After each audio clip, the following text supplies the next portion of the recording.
আসসালামু আলাইকুম dear students, আশা করি সবাই ভালো আছো। আমি Mohammad Hasibul Hasan Sajib, lecturer, department of civil engineering, Pundra university of science and technology. আমরা এর আগে এনভায়রনমেন্টাল ইঞ্জিনিয়ারিং সাবজেক্টে শেয়ারেজ সিস্টেম সম্পর্কে আলোচনা করেছিলাম। তো আজ আমরা ইন্ট্রোডাকশন টু এনভায়রনমেন্টাল স্যানিটেশন এই অধ্যায় সম্পর্কে আলোচনা করব লেকচার 1-এ। এই লেকচারে আমি প্রথম যে পয়েন্টটি পড়াবো সেটা হচ্ছে স্যানিটেশন। তো আমাদেরকে জানতে হবে হোয়াট ইজ স্যানিটেশন। বলা হচ্ছে যে sanitation may be defined as the science and practice of effecting healthful and hygienic conditions and involves the study and use of hygienic measures such as safe, reliable water supply, proper drainage of wastewater, proper disposal of all human waste, and prompt removal of all refuges.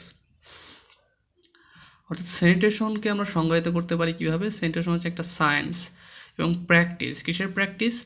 Affecting healthful and hygienic condition, অর্থাৎ স্বাস্থ্যগত এবং hygienic কন্ডিশনে practice. এবং এটার মধ্যে কী কী বিষয় আছে? Study and use of hygienic measures. কী কী ধরনের hygienic measure? Number 1, safe reliable water supply, অর্থাৎ ওয়াটার সাপ্লাইটা আমার সেফ এবং রিলায়েবল হতে হবে, বিশ্বাসযোগ্য হতে হবে। Number 2, proper drainage of waste water, অর্থাৎ ওয়েস্ট ওয়াটারটা আমার প্রপার ড্রেনেজ হতে হবে। নাম্বার 3 আছে proper disposal of all human waste, অর্থাৎ হিউম্যান থেকে অর্থাৎ মানুষ থেকে যে ধরনের ডিসপোজাল বের হয় সব ধরনের ডিসপোজালকেই সব ধরনের ওয়েস্টকে আমাদের প্রপারভাবে ডিসপোজাল করতে হবে। এবং prompt removal of all refuse, অর্থাৎ প্রম্পট মানে হচ্ছে শীঘ্রই বা খুব দ্রুত কী করতে হবে? সব ধরনের আবর্জনাকে রিমুভ করতে হবে। দেন নাম্বার 2 পয়েন্ট আছে অবজেক্টিভস অফ স্যানিটেশন। তো অবজেক্টিভস অফ স্যানিটেশন কী কী বিষয় আছে? তো উদ্দেশ্য কী? স্যানিটেশনের কী উদ্দেশ্য করা হয় না বলা হচ্ছে the principal objectives of providing sanitation facility. Sanitation ফ্যাসিলিটির জন্য প্রধান অবজেক্টিভগুলো কী কী? To have improve public health, অর্থাৎ গণস্বাস্থ্যটাকে আমাকে যাতে ইমপ্রুভড একটা গণস্বাস্থ্য পেতে পারি সেই জন্য আমরা স্যানিটেশন আমরা পড়ব। Number 2, to minimise environmental pollution, অর্থাৎ পরিবেশের যে এই যে দূষণ, এই দূষণটাকে যেন আমরা কমাতে পারি, এই জন্যই আমরা স্যানিটেশন নিয়ে আলোচনা করব এবং স্যানিটেশন বিষয় সম্পর্কে জানব। এরপর আছে classification of waste. Classification of ওয়েস্টে আমরা কয়েক ধরনের ওয়েস্ট আছে। তো আমরা এখানে নাম্বার 1 দেওয়া আছে human waste or human excreta. Human waste অর্থাৎ মানুষ থেকে যে ওয়েস্টগুলো তৈরি হয়, যেমন বলি যে হিউম্যান ওয়েস্টে কী কী আছে? The refers to only human faeces and urine and usually are not combined with other liquid or solid waste. অর্থাৎ হিউম্যান ওয়েস্টের মধ্যে কী কী আছে? Human faeces and urine. Human faeces and urine মানে হচ্ছে যে মানুষ থেকে যে মল এবং মূত্র বের হয় সেগুলোকে অন্যান্য লিকুইডের সাথে কম্বাইন করা হয় না। They are also widely known as, তারা আরও ওয়াইডলি কী নামে পরিচিত? Night soil. এরা নাইট সয়েল নামে পরিচিত। When collected without dilution in large volume of water, অর্থাৎ মানে একটা লার্জ ভলিউম ওয়াটারের সঙ্গে যখন এটাকে কালেক্ট করা হয় তখন এটা কী নামে পরিচিত? নাইট সয়েল নামে পরিচিত। নাম্বার 3 হচ্ছে municipal Suez or West water. Municipal মানে বুঝতেই পারছি পৌরসভা থেকে যে সুয়েজগুলো আমাদের বের হয়। কী কী? যে is the liquid waste conveyed by shower and may include domestic and industrial discharges as well as storm water, ground infiltration and inflow.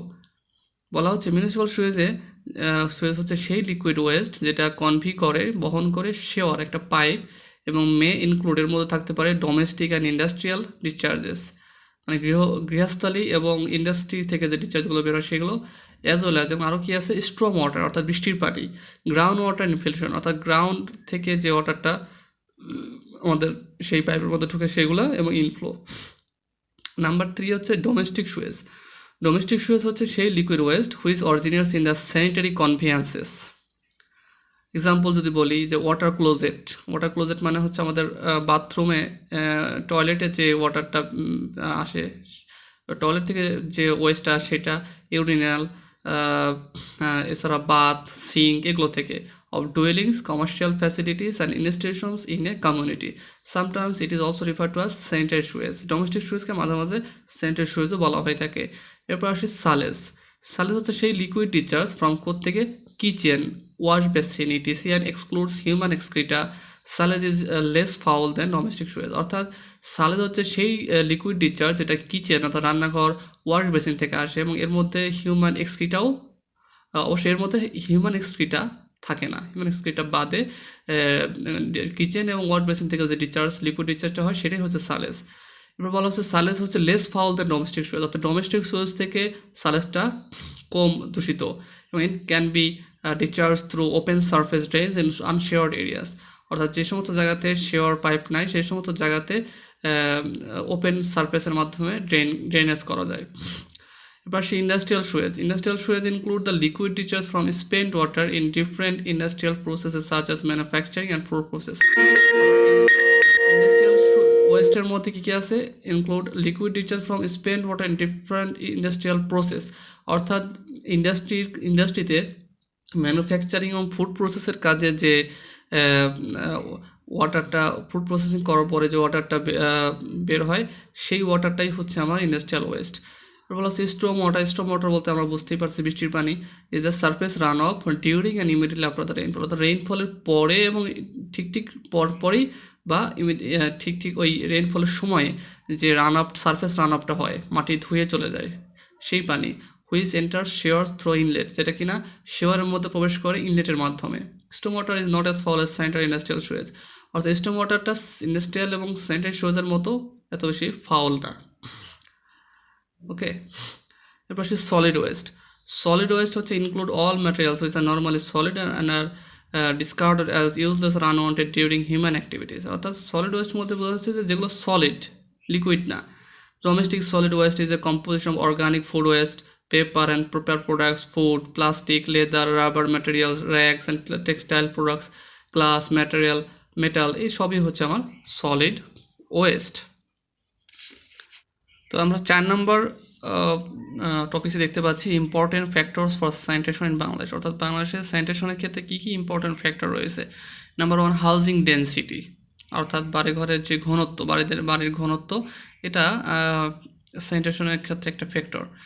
এটাতে আলোচনা করা হয়েছে কীভাবে, যে simple single pit latrines are suitable for use in rural areas and low density urban areas up to about 300 people per hectare.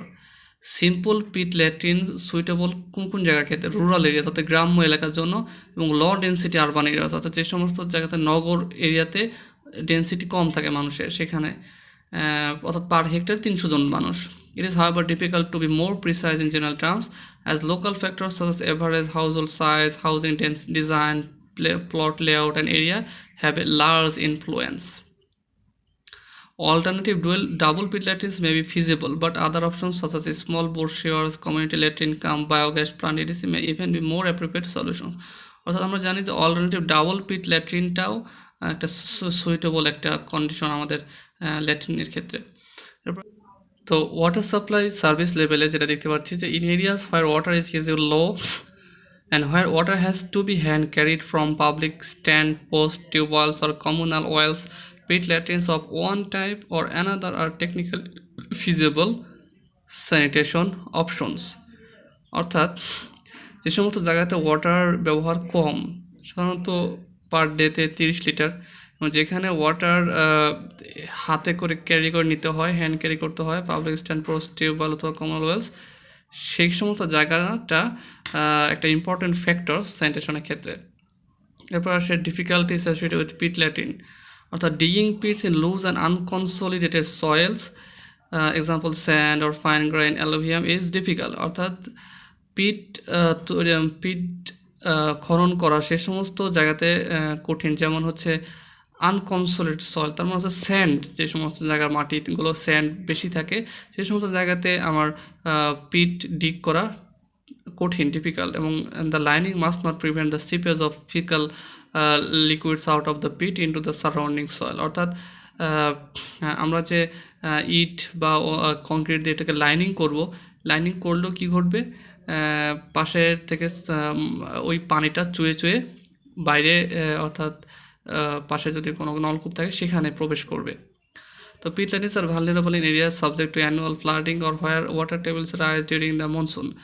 অর্থাৎ peatland যে সমস্ত জায়গাতে প্রায় বছরই সারা বছরই প্রায় বন্যা লেগেই থাকে সেই সমস্ত জায়গার জন্য পিট ল্যাট্রিনটা ডিগ করা কঠিন। এরপর আসে অপারেশন অ্যান্ড মেনটেন্যান্স। তো in all latrines cleanliness is all utmost importance. অর্থাৎ সমস্ত ল্যাট্রিনের ক্ষেত্রেই মানে পরিষ্কার পরিচ্ছন্নতা একটা খুবই গুরুত্বপূর্ণ একটা জিনিস। যে squatting slabs easily become fouled and pour flush bowls may block up. অর্থাৎ স্কোয়াটিং যে স্ল্যাবটা থাকে পিটের উপরে সেটা সাধারণত ইজিলি ফাউলড হয়ে যায়, অর্থাৎ নষ্ট হয়ে যায়। Pour flush bowls may block up, pour flush যে বোলটা থাকে সেটা ব্লক হয়ে যায়। Fouled and unhygienic pit latrines are found all over the country. অর্থাৎ সারা দেশেই এরকমভাবে আনহাইজেনিক পিট ল্যাট্রিন দেখতে পাওয়া যায় এবং ফাউলড পিট। তারপর soil permeability. Soil with permeability below 2.5 millimetre per hour, অর্থাৎ প্রতি ঘন্টায় 2.5 মিলিমিটারের নিচে সয়েলের পারমেবিলিটি যদি ঘটে থাকে are unsuitable for pit latrine, pit ল্যাট্রিনের জন্য এটা আনসুইটেবল, অর্থাৎ উপযুক্ত না, অনুপযুক্ত। As the liquid fraction of the excreta is unable to infiltrate into the soil. যেহেতু লিকুইড ফ্রাকশন অফ এক্সক্রিটার লিকুইড ফ্রাকশনটা কী হয়, সয়েলের মধ্যে ইনফিল্ট্রেট হতে পারে না। এবার আসছে গ্রাউন্ড ওয়াটার পলিউশন।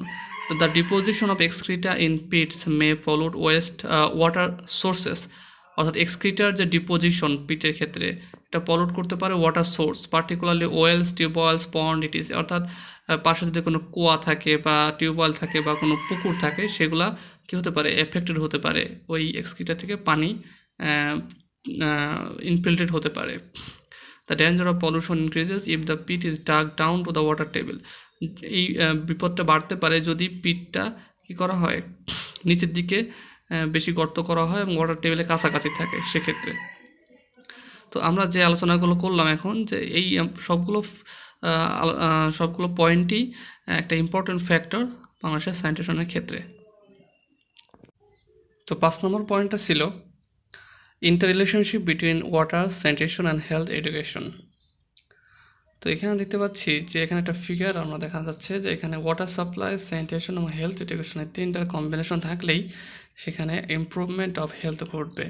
অর্থাৎ it is important to understand that the improvement of health is not possible without sanitary disposal of human excreta. অর্থাৎ হিউম্যান এক্সক্রিটার স্যানিটারি ডিসপোজাল যদি সঠিকভাবে না করা হয় তাহলে হেলথের ইমপ্রুভমেন্ট ঘটবে না। এবার বলা আছে যে হাউ অ্যাবাউট নাইদার স্যানিটেশন নর water supply alone is good enough for health improvement. অর্থাৎ যে কোনো একটা বাদ দিয়েই হেলথ ইমপ্রুভমেন্ট ঘটানো সম্ভব না। It is now well establish that health education or hygiene promotion must accompany sufficient quantities of safe water. আচ্ছা, এরপর বলা হচ্ছে এই ফিগারে দেখানোর পরে বলা হচ্ছে যে এই ফিগারটা কী দেখাচ্ছে, ডিপিক্টস the inter relationship between water, sanitation and health education.